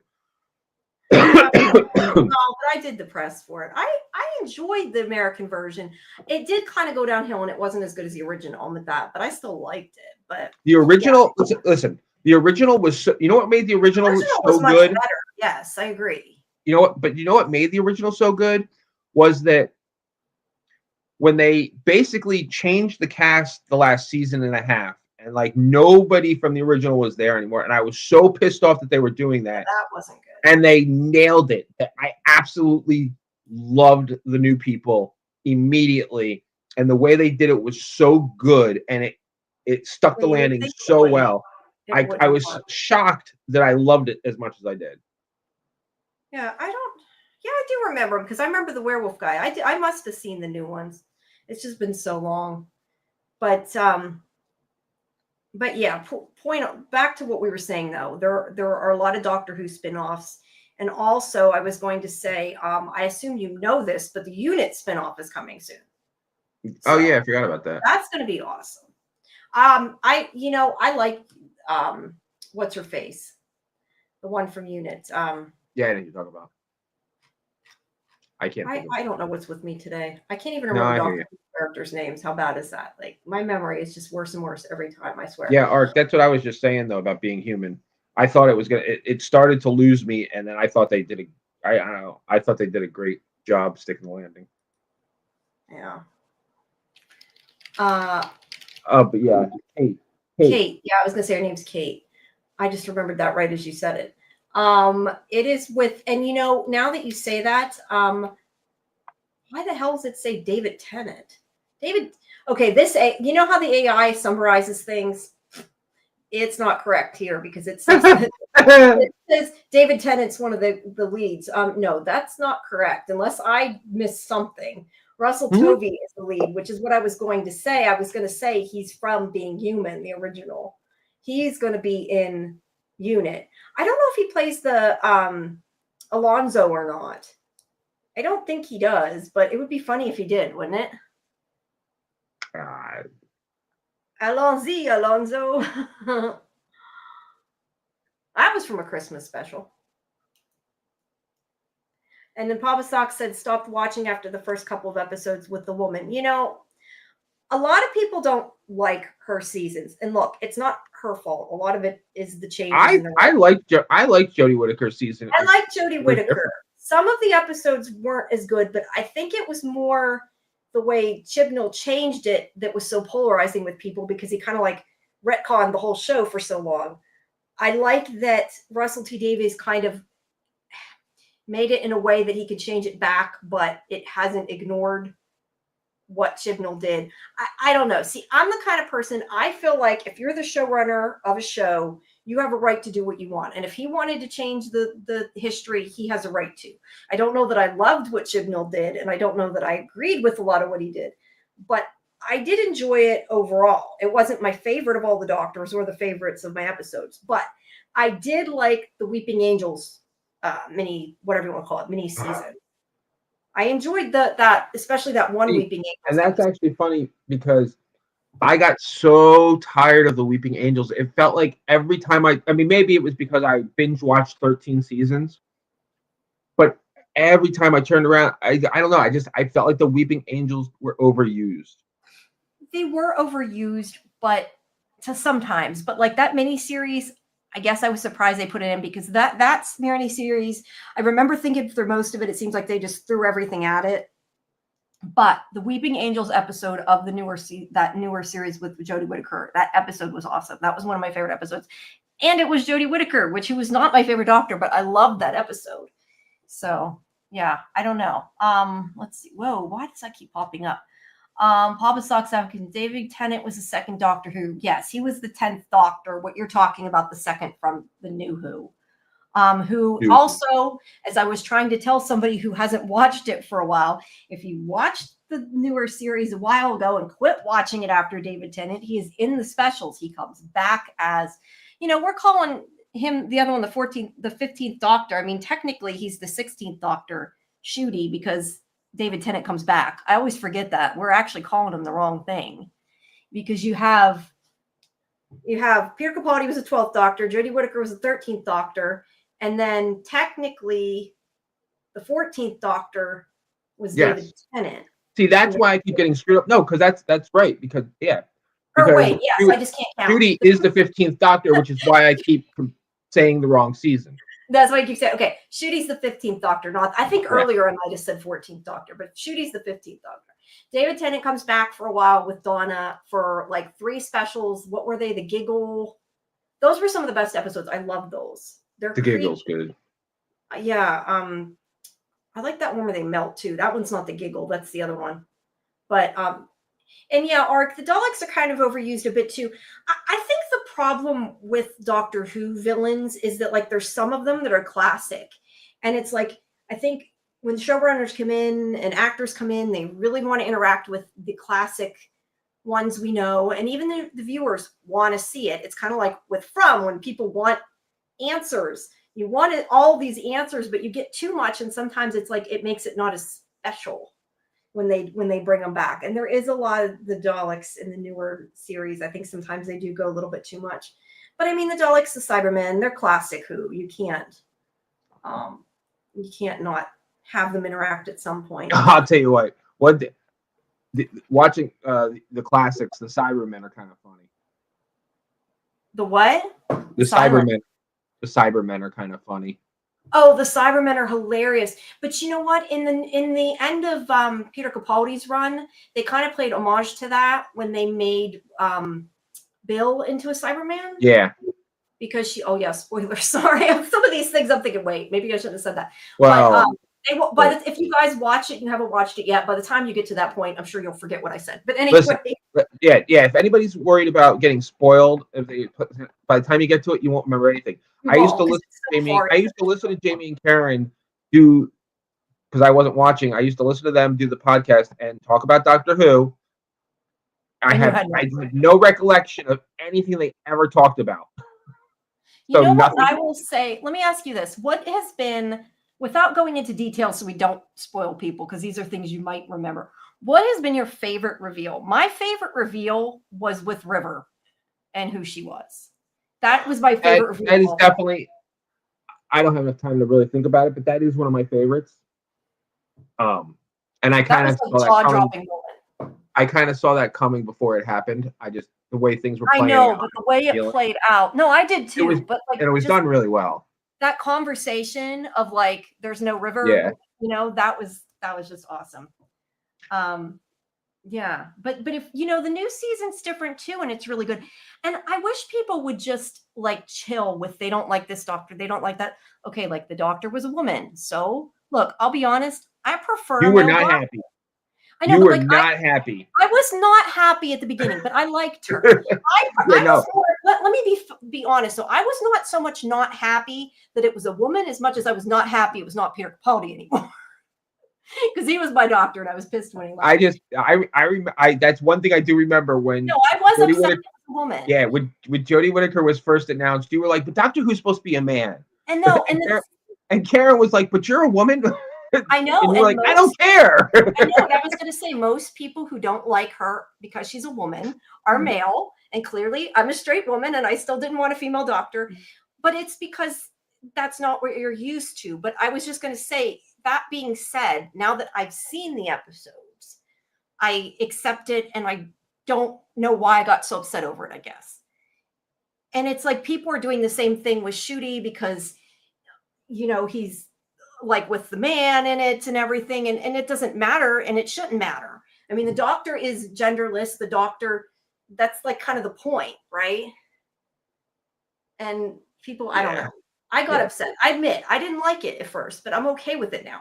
I tend to think I preferred a male doctor more than anything because I read a lot of fanfic. So I was kind of like, okay, wait, now this is confusing because it's supposed to be the doctor and a female companion. And I know a lot of people don't like fanfic with the doctor. The face of Bo reveal was really good. Oh yeah, that was really good too. That's another good reveal. And the doctor's daughter has a very funny, twisted kind of. You mean like twisted kind of real life thing? Yes, because the woman that played the doctor's daughter is David Tennant's wife. Yes, after she wasn't his wife yet, and she's the real life daughter of the fourth Doctor. Fourth? I think. I believe it's the fourth Doctor. I get them mixed up unless I look at a list. I know she's the real life daughter of one of the doctors. That's all I remember. No, it can't be the fourth. It's got to be the fifth. Yeah, it's Peter Davison, but I can't. Peter Davison, okay. Yeah. She's the real life daughter of him. So he's the father of his wife in a way, and his father was also the doctor. It's just funny. What season is that? It's David Tennant's run. I don't know, what season is that. I'm gonna look it up. Oh, it's got to be. It's probably season. I want to say season 3. Jeez, what am I typing?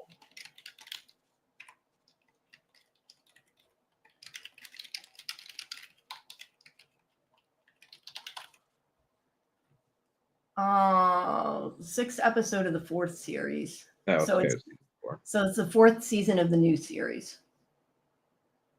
Which companion was the that's Bill. I'm assuming what you mean, Papa Socks. That became one, yeah, that's Bill.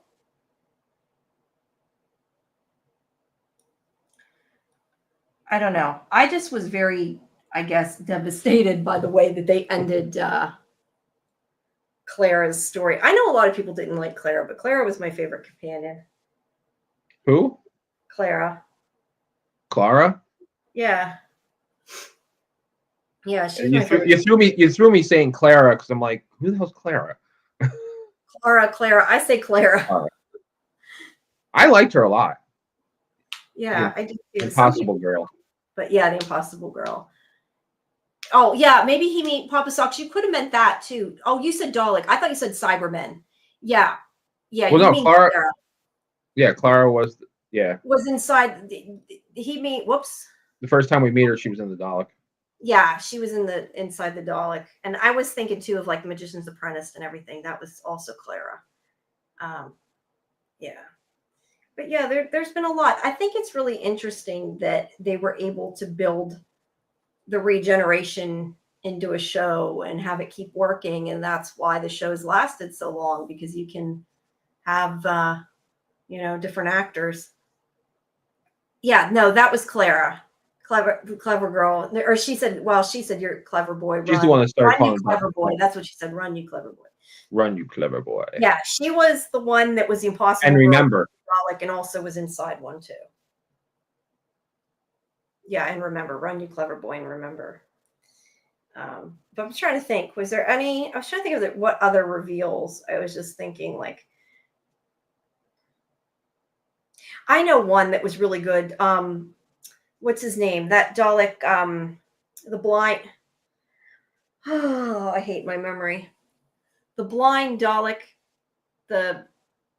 Remind me what his name is here. The blind Dalek? Like, I see it and I can see him in my head, but do you think I can remember the character's name? No, of course not. The one on Scarrow. What the hell is his name? The old guy, the one that like is the human in the Dalek chair, kind of. He's like inside, like sits in a Dalek. Oh, you're talking about Davos. Yeah, somebody. Davos. Yeah. Okay. There was that reveal. That was a good reveal. I mean, that wasn't like as huge as River, but it was a good reveal. The boy and when he found out like the boy was Davos. And no, there were technically 15 doctors because Tennant was a doctor twice. No, actually there were 16 doctors because there's the War Doctor and Tennant was a doctor twice. And technically, Tennant was a doctor 3 times if you count when he regenerated his hand. But that's a whole other issue. So, yeah, there's been a lot. But it's neat because it can keep changing and being a different show. But I like Shooty. I think he's funny. And it's different. I really enjoy him. I did too, a lot. It's more. And like I said, I don't know if Mark heard me before, but I feel like this Christmas episode really gave him a chance to shine and show everybody what his doctor's going to be like. Mm-hmm. Yeah. I just wish they weren't so far apart. I mean, we talk about seasons being short. Oh, British seasons are so short. Yes, you do, Papa Socks. Go back and watch them. But seriously, we should. Is my thing still showing up? Making sure it's at the top. Yeah, we should totally do a Discord watch party. Let me know if you want to do a Discord watch party. I'll go back from the beginning. I'll come in and watch a few in one night and sit and I want to watch Doctor Who again. It's been too long, man. I mean, I watch them. The funny thing is there's certain times I watch them, but usually I only watch certain episodes or whatever. Like for whatever reason, I got into this habit, this whatever you want to call it, that you do all the time. And like I started when I'm wrapping Christmas presents. I started watching, and I've done it like every year in the past few years just because I got in the habit of doing it. I put on Doctor Who, and usually I put on Peter Capaldi's episodes. Either that or like when I'm making my clay things, I watch it. It's like. Now, you didn't, if I remember correctly, you didn't like Capaldi. Yeah. Peter Capaldi at first, and then you ended up being your favorite.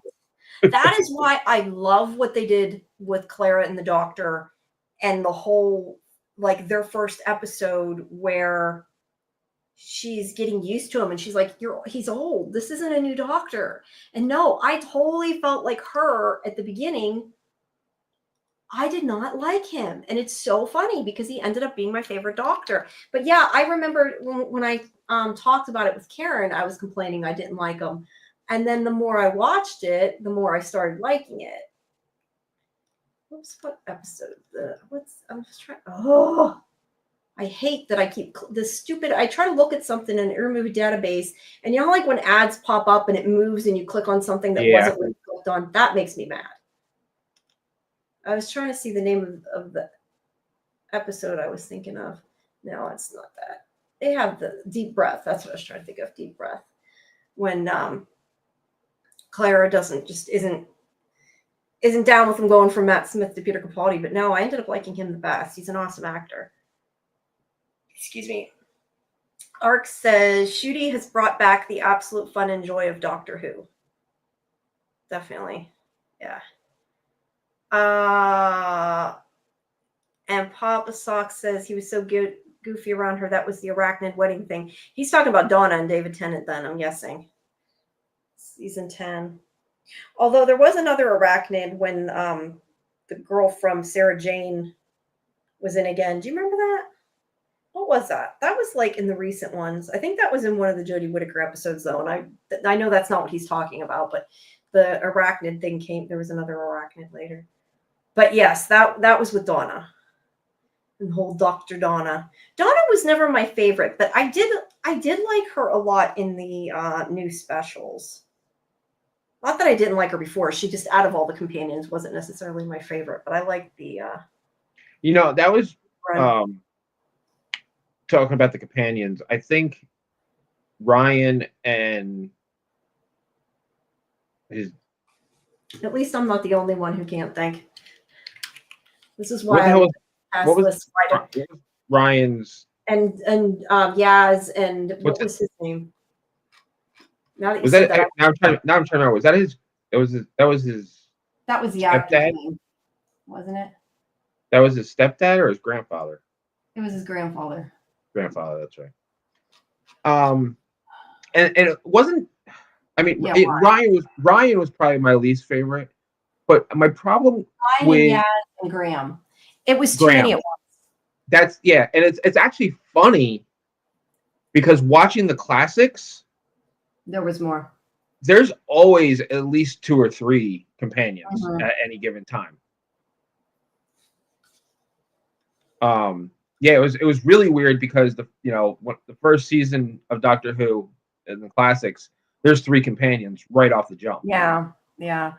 I think the thing is, didn't there used to be on the classics, there was more episodes, weren't there?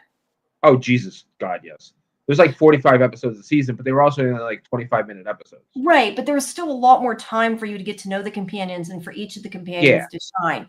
I feel like the problem with the trio was just that they didn't each get enough time. Yeah, I think that was part of the problem. Once they what it is too, because it was it's actually funny because with Jodie Whittaker, she was the first one that really had more than one. I mean, it was just first. It was just, but they weren't full-time companions. Yeah, it was just but that's what I was gonna say. It's like it was just Rose, then it was just Donna. Right, but there was like Rose and Mickey for a while. They just weren't. That's why I said they weren't like full-time. Yeah, but Mickey was in and out, and even with Rory wasn't around all the time either. It was with Amy. No, but Amy and but then there were some times where it was just the Doctor and Rory and no Amy. So right, yeah, but yeah, I mean, got used to having just one, and it just, I don't know. I think it was just and then all of a sudden they threw 3 at us. Yeah, it was just too much. I will say, I was just thinking because you said Amy and Rory. I do know one Doctor Who fact I will not forget is Amy and Rory's wedding date because it's on my birthday. Because I always am like, they never, I feel like my name and my birthday are never in shows. It just seems like, and although there was a companion named Jamie a long, long time ago, I think, but I was like, when they did that. I just thought it was so funny. I'm like, that's my birthday. So I have one connection at least. Bionic Woman. I saw the newer Bionic Woman. I didn't see the original. Actually, Bionic Woman, the newer series, was one of the ones I covered with Ken and stuff. That was one of the first podcasts I did. Was for Bionic Woman. You guys weren't there then, were you? Or were you? Huh? Wait, what? When I covered Bionic Woman, were you guys around then? I can't remember. You came after when we started. You were doing Bionic Angels. Yeah. With, I don't know who you did it with. I don't remember Ken that and part. Jim but you guys ended up on it too, didn't you? But we never came on for Bionic Angels. I came on one night for Lost and never left. Right. Okay. Yeah. And then Karen, and then a few weeks later, Karen came in and she never left. Yeah, that's what I said. I didn't know if you guys guessed it on that or not. I know we spun off Lost Causes and I said, yeah, I didn't see K9 either. I never seen K9, but I mean, that was part of Sarah Jane, right? I must not have seen all of Sarah Jane then, because I don't think I've seen the K9 episodes of Sarah Jane. But or was that a separate series? Maybe that was a separate series. But anyway, for people to know what I'm talking about, I was originally, way back when, a guest on Sean Daly's Sean O'Mac show, and then the people that were a guest on his shows made a show, Bionic Angels, and then we eventually we changed our name too much. That was the problem, and why everything was confusing, and why you can't find our podcast very easy. If you want to hear our old podcasts, they were under Lost Causes, they were under On the Fringe, they were under Middlecast when we did Middlemen. You need to have like a subtitle without changing the title, because it's too confusing for people. And then we became Fandom Access, and then finally, now we're just SciFi Vision Fandom Access. But well, no, like we were always. Well, we were Fandom Access : the other things a lot too. Yeah, like it was Fandom Access, Lost Causes, Fandom Access. Yeah, that's on true. the Fringe. But like I think we changed too much though. We should have just originally stayed Fandom Access, but it made more sense to go with SciFi Vision because of the site. But for people who are still hanging around, please, if you haven't, make sure you subscribe to the channel and like the video and check out our other streams and videos. I'm so bad at like remembering to advertise my channel. I'm not used to doing YouTube. Like, we're so used to doing a podcast. Like, we started audio and now it's like something different. But yeah, if you haven't subscribed, now it's something so much better. It is. It's just hard to get used to, and I'm like just bad at advertising. But check out scifivision.com too if you haven't. A lot of people I know listen to my YouTube channel didn't even know I had a website. I found out. So yeah, that's part of it. That came first. That came before COVID came, and then everything was on video. Yeah. I don't know. I was talking before to Karen. I don't think you were here that one time. And then we were talking to Michael about it because I know Michael was saying like he was going to try to get some old Doctor Who guests, and we sort of had a little bit of a discussion, and then we never went on with it. I would love to do a Doctor Who stream. Like, I would be so down with that, but I know you guys don't seem to want to do more. I'm like now kind of on a streaming kick, and I'm into this, but because I think we could probably get some older Doctor Who actors if we wanted to do it, but we'd have to commit to doing it. But I don't know if I guess a lot of our followers probably watch Doctor Who. I just didn't know it because lately the people I've been talking to haven't. But yeah, I don't know. I'm excited for it to come back. I just wish it was longer seasons. We don't get enough of it. That's the long and short of it. It's so far. I mean, you guys complain like about From having to wait till the next season. Doctor Who is like 10 times worse because the seasons are half as long and they have longer in between. Oh, it's hard to wait for Doctor Who, man. But yeah, I don't know. I want to start reading not reading, but listening to some of the audio dramas. I just don't have time. I listened to one of the 12th Doctor ones, and then I never ended up picking them up. But there's so many. I mean, they continued Torchwood, they continued Class. They have, spin-offs on different characters that were barely in the show that are in it a lot more. They have spin-offs on new characters that, so there's a lot. All right, I think we should probably wrap it up. Yeah, I was trying to think, is there anything else? I think we've kind of rambled for a bit. We've been done with the Yeah, I know. I was just trying to push it to 12, so we finished at the hour. We went Doctor Who and just veered. Yeah, no, I just was trying to finish with the hour. I was going to say, for people who do like Doctor Who, if you go into our video tab, there are some interviews with actors like for other shows, and some of them I've asked about Doctor Who. I made sure I did when I talked to them. I've talked to a decent amount of Doctor Who actors, not as many maybe as I'd like to, but I was just thinking about it when you were talking about Ryan Tosin Cole. I had talked to him for the one interview, but yeah, but I don't know. I would be interested in doing a Doctor Who stream. If anybody else is interested in doing a Doctor Who stream, even if AJ is not interested in doing a Doctor Who stream, if somebody else is interested in doing a Doctor Who stream, I want to do a Doctor Who stream. We missed you too, Ark. We missed you too, Ark. You haven't been here for a while. It's okay, Papa Socks. We appreciate you coming. Propping up the stopped in the middle. Yeah, Ark. When you first disappeared, we were like, "Where the hell did Ark go?" And they were like, "We scared her off. She doesn't like our shows anymore." Well, the Ark show ended, so we figured. But yeah, we still are covering what's on, and the only thing I was going to say, what else is on? We didn't talk about What If. We have a couple minutes till midnight. Let's finish out the till midnight, and let's. Well, it's not that. I mean, I watched one, so you haven't watched any.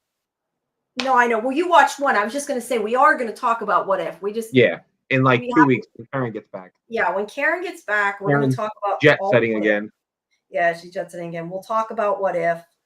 And also, I was going to say, I know somebody asked me. Who was it that asked me? Scarlett asked me about Mayfair Witches. I guess we're not covering Mayfair Witches because you guys don't want to watch Mayfair Witches. I can't speak for Karen, but I definitely know. No, I don't think she's going to. But that's where you guys, please put in the comments what you want to hear us talk about, because there's nothing that says one of us can't talk a bit about a show the other people didn't watch. But because I've already seen all of season 2 of Mayfair Witches, and I put up that interview the other day too with some of the main cast. If people, I was so disappointed. I don't get it. Like, they did such a great job. Yes, they made changes with. You got really quiet. With interview, and I liked most of it, and they did a really great job. And the Mayfair Witches, they butchered it so bad. Like, it's what I get it. You can't. Everything doesn't translate from book to screen, but Mayfair Witches was so bad. It just and I love those books. I love the Mayfair Witches books. And I think that might be part of why you disliked it so much. But Karen didn't like it either. I was going to say Karen read the other book. I don't know. I like Mayfair Witches. It was very weird this season. I'm not going to say I love this season. I like it. It was okay. I wanted to see the end and I enjoyed it. But it's not like my favorite. But I did stick with it and watch it to the end of the season because I didn't have to watch them all before the interview. And I did. I watched them all. But anyway, I was starting to say, I know AJ's voice was muffled. It sounds like you were too near the microphone or something. Oh. You got kind of muffled there for a minute. The Mayfair Witches interviews, I was saying, that is up at scifivision.com. It's just not on YouTube because it wasn't a video interview. It was AMC. We can't use video most of the time. So, but it's like, I wish AMC would let you use video. That's like when I talked to Alex Kingston. Like, I wanted that video, man. Same thing with Annabeth Gish, but like, I wanted those videos. It would have been nice to have them. Just to have them because I wanted them, not because of any, right. Thing else. Yeah. I'm looking at the Doctor Who cast list. That's why I said Alex Kingston, because I'm looking at. Who I'd love to talk to? Matt Lucas. I would love to talk to Matt Lucas, who plays Nardole. Mm-hmm. I love Nardole. He's funny. I wish he'd come back. I know he probably won't because he was with the 12th Doctor, but I like him. And I wish they'd do that they didn't do? Their spinoff that they were supposed to have with the Pastor Nodder gang. Yeah. Never did that. I think might be an audio drama But and I was only thinking of that because I see Strax on there. I would love to see that. Yeah. Yeah, that would have been a good spinoff. I mean, Yeah. there's so many, and that's the thing about Doctor Who. There's so many opportunities for spinoffs. There is, yeah. I mean, they've all gone by the wayside because some of the stuff is so far gone. But They could still bring somebody back, like in an episode, and then do a spinoff. You know what I mean? Like yeah, they could bring Jenny and Strax and what's her face? What's the woman's name? I'll tell you. I'm annoyed at myself today that I can't think of people's names, but you know who I mean. yeah. As I said, the Bastarnator gang. They could bring them in for an episode and then do a spinoff that way. But yeah, Discovery of Witches. Yeah, I think Discovery of Witches was better than Mayfair, probably. I don't know. I mean, it's different. Mayfair is more horror. It's definitely different than Mayfair Discovery. was Yeah, I don't know. I like it. Like I said, it's not my favorite, but I do you like like everything. Well, I try to watch everything. I give things more of a chance because I need to watch more episodes to do interviews. So I don't quit when I watch one episode and then don't, a lot of times I know you guys don't finish things, but like I needed to watch some of it. And so I ended up watching all of it. The other thing that we're going to talk about soon, I'm thinking of now because I'm looking across the room and seeing my PlayStation game, The Last of Us. That comes back. May, I think. March? I don't know, sometime this spring. We'll be covering The Last of Us again. Yeah, I need to work on that game too. I wish you could, I was having this discussion with somebody. I wish you could get save points from somebody, like download them and upload them like you used to be able to on the old game systems. I was so mad at that game because I gave up on it. I can't get past that part. I just am so mad at it, but I've quit for a while. I'd like to go back to it. But there's that. And then, of course, if you missed my announcement at the beginning, at the top of the hour, Karen and I are doing a Severance live stream breakdown on Saturdays, starting January 18th. April. Or, huh? Last you mean Last of Us is April. Okay. Last of Us Season 2, April. Okay. Well, we're doing a Severance live stream January 18th on Saturdays. The episodes air, Thursday at midnight, I think. So we're going to do them on Saturdays, and then we'll probably do a live stream either because the live stream starts at 9. So we'll probably do a watch party either that night at 8 or on Friday. I'm thinking probably Saturday, but nobody has actually told me what they wanted to do. So guys, put comments in the video so I can get answers to these kind of things. We want to know what you guys want us to talk about, but also what kind of watch parties you want, when you want them, that kind of thing. Most of the time I'm free at night when it's later and can stream things. Even if I don't hang around and watch all of it with you guys, I can stream it. And I do want to stream the new Severance episodes before we do, before the new live streams, because it's nice to watch it before we do breakdowns. But yeah, so that's starting not this Saturday, but that's next Saturday, isn't it? Yeah, that's next Saturday is our first episode. I'm curious. I hope Karen ends up liking it. I mean, she did agree to it before she watched it. That's not exactly my fault. But I really thought she'd like it. Most From people like it, most From fans. But to be fair, like I said, I like From because of the mystery. And I think that's why a lot of people like it. And that's why a lot of the people that are following us with the live streams like it, is to delve into it.